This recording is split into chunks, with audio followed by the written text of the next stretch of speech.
ભાવનગરમાં બુટલેગરો દ્વારા સ્થાનિક રહેવાસીઓ ઉપર વારંવાર હુમલા કરી રહ્યા છે. સ્થાનિક રહેવાસી દ્વારા ઘર પાસે દારૂ વેચવાની ના પાડતા જીવલેણ હુમલો કરવામાં આવ્યો હતો. મહિલા સહિત ઘરના પુરુષો ઉપર પણ જીવલેણ હુમલો કર્યો હતો. ઈજાગ્રસ્ત લોકોને સારવાર અર્થે ભાવનગર સર્ટી હોસ્પિટલ ખાતે ખસેડવામાં આવ્યા હતા. આવા બુટલેગરો બેફામ બની ખુલ્લેઆમ દારૂનું વેચાણ કરી પોલીસને પણ ખુલ્લી ચેલેન્જ ફેંકી રહ્યા છે. ભાવનગરમાં બુટલેગરો બેફામ બન્યા છે. બુટલેગરો દ્વારા સ્થાનિક રહેવાસીઓ ઉપર વારંવાર હુમલો કરવામાં આવે છે.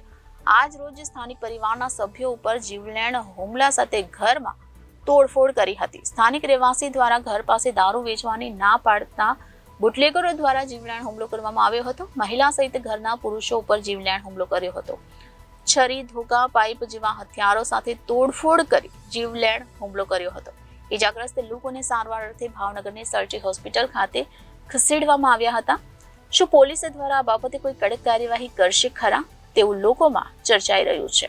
આવા બુટલેગરો બેફામ ખુલ્લેઆમ દારૂનું વેચાણ કરી પોલીસને પણ ખુલ્લી ચેલેન્જ ફેંકી રહ્યા છે. હાલો, હું મોરી ભગવાનભાઈ રમેશભાઈ, આ મારા કાકાનો દીકરો છે અને એ ઘરમાં આવી રીતે આજુબાજુ બધે દારૂ વેચે છે, બરોબર. અને બધાને આવી રીતે આખા ગામ ચિત્રામાં તમે ગમે એને પૂછો, બધાનો એને એટલો ત્રાસ છે ને. અને 8 દી ગમે એને નિર્દોષ માણસોને મારે છે. આવી રીતે આવા નિર્દોષ માણસોને મારે ઘરમાં કરી બધી બાયુની છેડતી કરે. આવી રીતે એની ઉપર કોઈ કાંઈ કરતું જ નથી. બોલો, કેટલા સમયથી આવું તો કેટલા વખતથી તમે ગમે ત્યારે છાપામાં વાંચો, એના જ નામ હોય, એવા માણસોના જ નામ તમે આપે ને. ઈ જ વ્યક્તિ હોય છે બધે. અને બધાને આવા નિર્દોષ માણસો એને ગાડી મૂકવાની ના પડી તો એ લોકો દારૂ વેચે છે. શું ઘટના બની? આજે ગાડી મૂકવા બાબતને આવીને ભટકાડીને કે અહીંયા દારૂ મૂકવા આવ્યા છો ને કે અહીંયા ગાડી ન મૂકતા, એમાં એ બાંધવા મળ્યો ને ઘરમાં કરીને બારણા તોડી કાઢ્યા, બધું આમ નુકસાન કરીને મારા કાકીને માર્યા, 2 ભાઈઓને માર્યા, મારા નાના ભાઈના વહુને માર્યા. બધાને આવી રીતે ખોટો ત્રાસ આપીને આખા ગામમાં તમે પૂછો. આશીષભાઈ, ક્યારે એનું શું બનાવ બન્યો?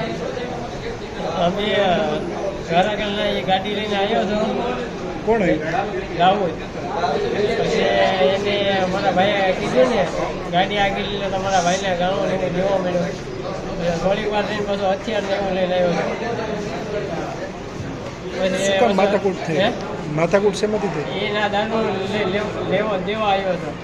કેટલા જણા? એ પેલા એક હતો, પછી 2 આવ્યા હતા. પછી એ 2 ભાઈઓ એમના 2 ભાઈઓને ઓછીતાના ઘા કર્યા. કેટલા જણા વાગ્યું તમને? અમને 2 ભાઈઓને વાગ્યું, મારા ભાભીને વાગેલું છે. અને જ્યારે હોય ત્યારે આવી રીતના બધાની હાથે માથાકૂટ જ કરે છે બધાની હાથે. પોલીસ ફરિયાદ કરો ને? હા,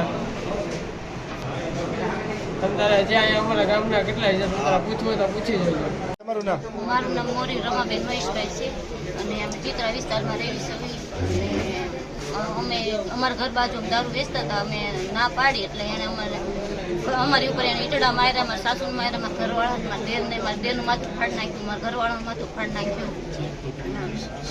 અને અમે છેડતી આજે આમ ત્યાંથી નીકળ્યા એટલે આપણે આમ સામું જોયા કરે, છેડતી કર્યા કરે ને એવું બધું કર્યા કરે. એટલે અમે ના પાડીએ એટલે આવી રીતના અમારા ઘરવાળાને પાછો એમ કહે છે કે મારા ઘરવાળાને ધમકી મારે છે કે તું બહાર નીકળીશ એટલે હું તને મારીશ ને એવું બધું ધમકી મારે છે એમ. અને એ પેલા તો એકલો જ તો પછી બીજા 2-3 જણાને લઈ આવ્યો અને પછી અમારા ઘરમાં તોડફોડ કરી, બાયણા તોડી નાખ્યા. ઘરમાં આવીને મારા દેરને માર્યા, મારા ઘરવાળાને માર્યા, મને, મારા સાસુને બધાને માર્યા. Reporter Firoz Malik, Janadesh news, Bhavnagar.